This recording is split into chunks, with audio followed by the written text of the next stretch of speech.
ഇന്നത്തെ കാലത്ത് സ്മാർട്ട് ഫോണും ഇന്റർനെറ്റും ഇല്ലാതെ ഒരു ദിവസത്തെക്കുറിച്ച് നമുക്ക് ചിന്തിക്കാൻ പോലും കഴിയില്ല അല്ലേ? എന്നാൽ ഇന്ത്യയുടെ ദേശീയ സുരക്ഷാ ഉപദേഷ്ടാവ് അല്ലെങ്കിൽ ഇന്ത്യയുടെ സ്വന്തം ജെയിംസ് ബോണ്ട് എന്ന് അറിയപ്പെടുന്ന അജിത് ഡോവൽ പറയുന്നത് അദ്ദേഹം ഇതൊന്നും ഉപയോഗിക്കാറില്ല എന്നാണ്. രാജ്യത്തിന്റെ അതീവ സുപ്രധാന രഹസ്യങ്ങൾ കൈകാര്യം ചെയ്യുന്ന അദ്ദേഹം എങ്ങനെയാണ് ആശയവിനിമയം നടത്തുന്നത്?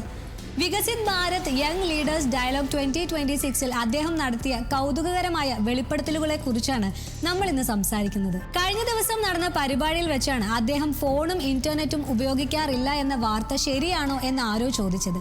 ഇതിന് അദ്ദേഹം നൽകിയ മറുപടി വളരെ രസകരമായിരുന്നു. ഞാൻ ഇന്റർനെറ്റ് ഉപയോഗിക്കാറില്ല എന്നത് സത്യമാണ്, അതുപോലെ ഫോണും ഉപയോഗിക്കാറില്ല. വളരെ അപൂർവമായി കുടുംബാംഗങ്ങളെ വിളിക്കാനോ വിദേശ രാജ്യങ്ങളിലെ ഉദ്യോഗസ്ഥരുമായി സംസാരിക്കാനോ മാത്രമേ ഫോൺ ഉപയോഗിക്കാറുള്ളൂ. ഇതായിരുന്നു അദ്ദേഹത്തിന്റെ മറുപടി.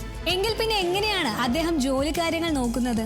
പഴയ സ്പൈ കൂടിയായിരുന്ന അദ്ദേഹം ചിരിച്ചുകൊണ്ട് പറഞ്ഞത് ഇതാണ്: ആശയവിനിമയത്തിന് നിങ്ങൾക്ക് അറിയാത്ത വേറെയും പല മാർഗങ്ങളുമുണ്ട്.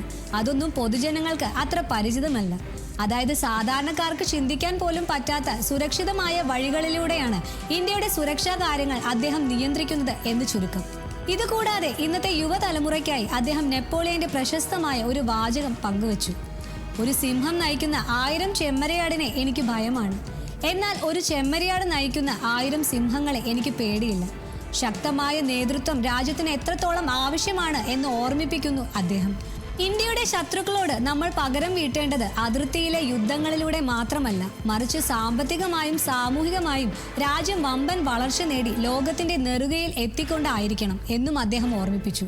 സൈബർ ആക്രമണങ്ങളും ഫോൺ ചോർത്തലുകളും വർദ്ധിക്കുന്ന ഈ കാലത്ത് രാജ്യത്തിന്റെ സുരക്ഷാ തലവൻ തന്നെ ഡിജിറ്റൽ ലോകത്ത് നിന്ന് വിട്ടുനിൽക്കുന്നത് ഒരുപക്ഷെ ഏറ്റവും വലിയ സുരക്ഷാ മുൻകരുതൽ തന്നെയാകാം.